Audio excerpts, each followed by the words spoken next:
Yay! Boy. Hello, guys. Good afternoon, good morning, good evening. Depends on your time and depends on the time you come across this our lovely videos. I hope you are all doing great. May God bless you, my lovely fans, my amazing fans, my adorable fans, my beautiful fans, my gallant fans, and my quality fans. May God bless your household. My lovely fans, if you are seeing Ruben Doris TV for the first time or Marriage Solution TV program for the first time, please hit that notification bell by your right hand side. Add to my subscription now. And I know I may go up. Oh yeah, go and subscribe. Like my videos, share my videos so that this video will go viral. So that whenever we are on board, you will be the first person to be notified. Actually, for those people wey subscribe to me, your subscribing to me shall never be in vain in Jesus name. Your coming to watch me shall never be in vain in Jesus name. Your coming around, passing by, you see my videos here, you desire my videos here, you desire to pass by, watch my video, you share it, you drop your comment. It will not cost you anything. It will only bring blessing to you and your household. All your secret prayers will be answered. In Jesus' mighty name, I pray for you. Amen. Kudos to you. Happy new month once again. We are still celebrating it too. My beautiful people. Another one don't see happen. Every day it go dey happen. Every day another one. New ones dey happen. Wetin Musa no go see for gate, boy. Wetin Musa no go see. This one wey we dey talk, we just dey dey talk, dey give una advice, motherly advice, fatherly advice, uncle advice, sisters advice, aunties advice. Una no dey take am. Una dey share my video, let me dey reach them. Una help me dey share my video. Una see me dey subscribe so that more people dey come, they will see my they go dey see my video. Another one don see happen. Why will you be married to a black man, then you will be giving birth to Oyibo? Another one don see happen, but we not mention the person name, but we will show the video small. Now not say this our channel, we dey do am codedly. We dey do things in as matured as we are. We do things in a mature way and in a codedly way, so that the person that is involved or the person that is still doing that thing, that evil act, will deviate from it. So my dear people, very soon we all dey talk and they'll say $1 $1 what tell una say $1 1. You want make you born tomorrow, you call the name that pikin Osani. E get one Benin, one name that Osani, not be only Osani. Osani means say na God like they give name because you don't know the name where you want give am.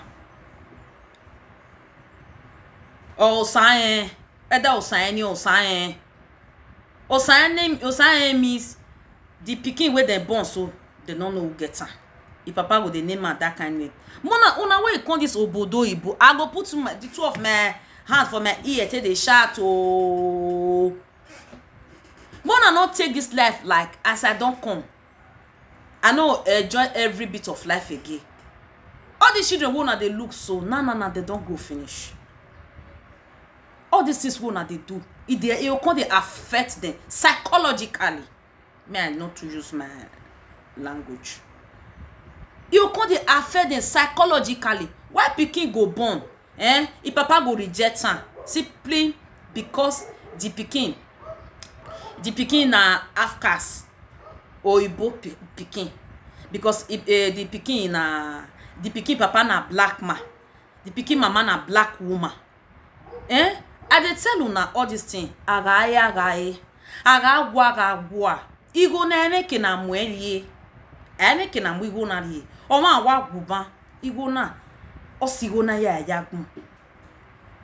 When you are making money, maybe you happen, maybe it's because of we know the situation of things. We know as this Obodo Ibo be. We know as it they play. Fine. You take proper care of yourself. If somebody feel impregnate you or you go get belle now. If Oyibo talk say may you born for now, you want go marry Oyibo, fine. Oyibo na human being. They be my brothers and sisters. Now no side they always talk as far as now their country we dey. They be my brothers and sisters. Even though say na Kokobiri or Naisha, any country, any state, and my brothers and sisters. But all this mixed blood, one are they born, you go born, the pikin you dey white man house, you go dey born, you dey black man house, or you dey white man house, you go dey born black man, or you dey black man house, you go dey born white man. E get as e be. They go dey talk say don't let me why don't let me why. Awaya wa pokwa. Awa na wetin be awa. Taboo. They said dollar not get taboo. That it don't tell una say taboo not dey.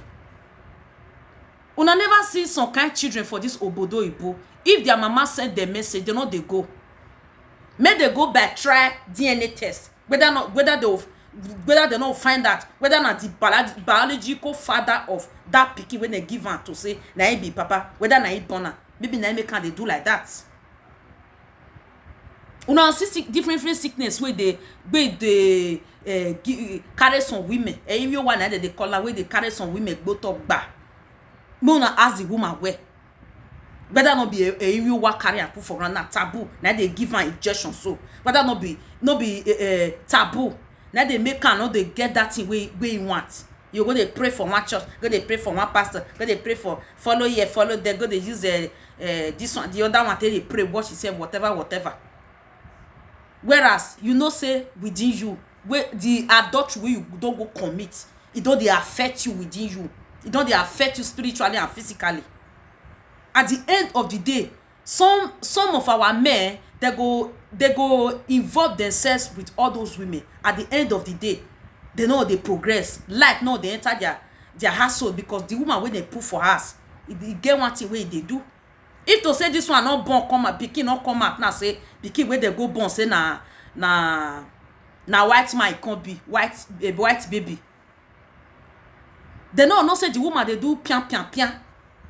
They know say the woman they go do kurukere waka, they do kerewa for another place. But because as it be so say as it be na white, he just pronounce say na white man I do a jogodo, na make can go born white pikin. The man they run pikin, the man they run leave the pikin, the man they refuse the pikin. If to say na black, as me say na as he born black pikin, or their real color, maybe somebody see they climb on top of the woman. They not say the woman they do pian. Women wanna they do like this now. I felt talk and not where Musa no go see for this social media. Not where Musa no go see for Obodo Ibo. If it no happen to man, it go happen to woman. Una way be men at there. The message we I want give for all this whole thing. Una way be men at there. If you want really marry, you don't reach to marry. Try make they carry your woman, they go church. Drag and go. Cause woman where you talk say no one know God with all her heart. Maybe get with the hide for your husband. Drag and go. They talk say in you what? We they kick against and say why man go carry a wife go Africa, make they go in you what? Now know what they call it in you one. May go swear. So juju may go take oaths, evil covenant with your husband. You the day against time. With all this one, what they do? I person want to defend una. Say as it be so, women know they swear all those kinds. So I will want to defend them. I will want to defend them. Somebody go born, Oibo. Husband and wife go there as you born pikin, you go born Oibo. Why you born Oibo? If they say they do DNA, they don't go do DNA. Now DNA even prove and say the pikin not be young. Una call it na say they talk and say no man new ebonye gbeme. When they talk all this men at times that they don't leave their wife, we don't know, we know they there. Some women are so desperate for this money. Some desperate women are there now. Now get this message. You not to they desperate for money. You go get belle or you want get belle for your husband. Then you say go out with white man.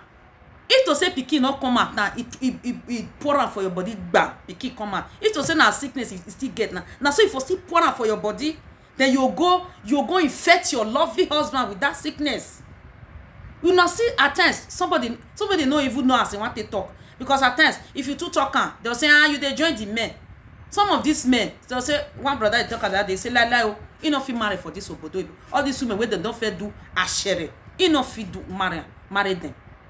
He say like you know go fit marry some of them because of all these ones. Because of all these ones, may I show the videos more. It is very, very bad. May we make our Edo great. May we make our Nigeria great. May we make our country where before they come proud. May we give them that proud. They'll just group everybody together. All these women where they go Europe, they be ash. Or later now, some women they'll say, "Oh, we marry you, oh." May I show the videos more? Sometimes they fly for social media.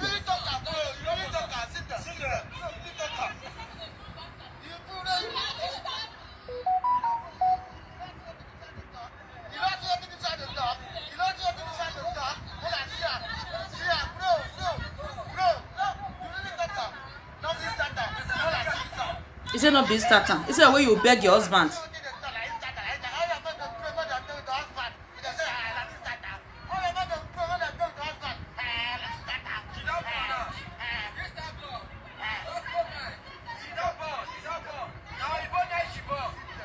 Yes, so everybody they shame the woman, say born Oyibo. The woman they talk say na starting. What is shame?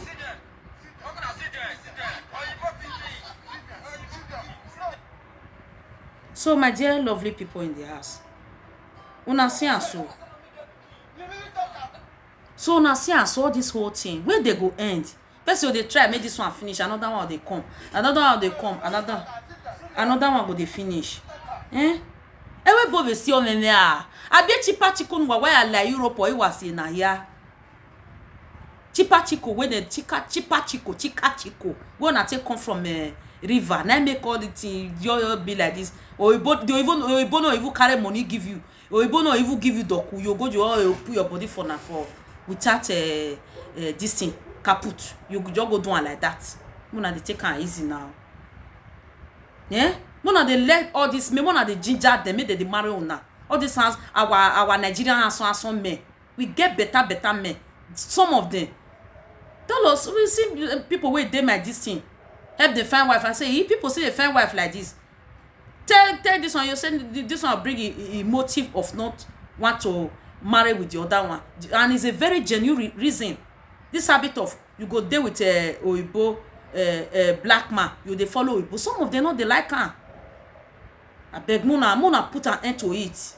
Money not be everything. Your life matters a lot. Your life is more important than money. If you take your life serious, money will be coming.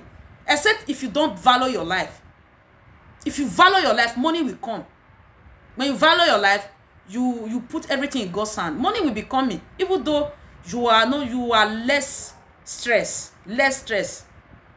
more wisdom, more intelligent, more knowledge. More money will be coming, then less stress. That is all about life. Make una put an end to all these things. Not be only we dey here.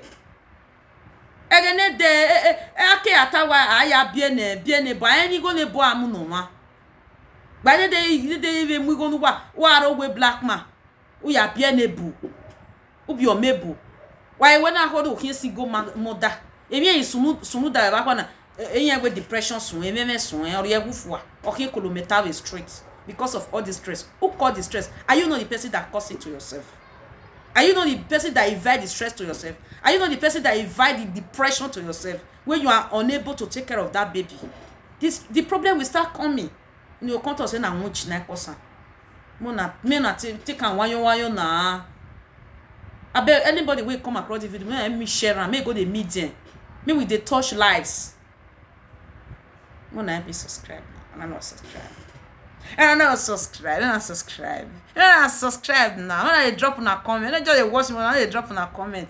And I drop on us now, still like. Maybe the video for they go viral, maybe they help our brothers and sisters. Not to say you don't boy, not concern you. Not to say you don't marry, not concern you. Your children they grow up. Our children they grow up. They watch us. All these things where person. No, they don't grow. Mena malani wa ije boys na wa rene na wo je yi. Emo nwane. Wala wo. Am on menizo. Ona wa me anida. Me anida. Ona man worry the day we I need that come beg now. I'll go vertical city. I'll go do the video for you. I go kneel down beg all of una. I go kneel down beg all of una. Cause all these things una they do no good. Now they bring shame and disgrace to our country people. Go born pikin they call osa why they call your pikin osa because the pikin no, they don't know the pikin the real biological father of the baby. Look am.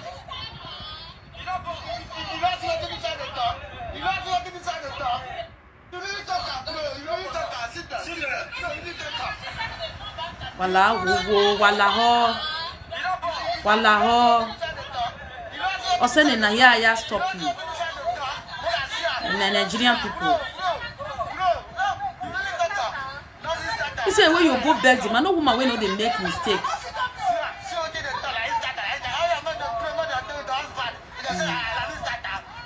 Beg now, I'm not rest.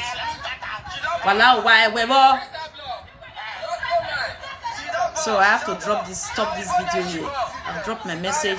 Drop your comment, subscribe, like. See you in my next video. Bye.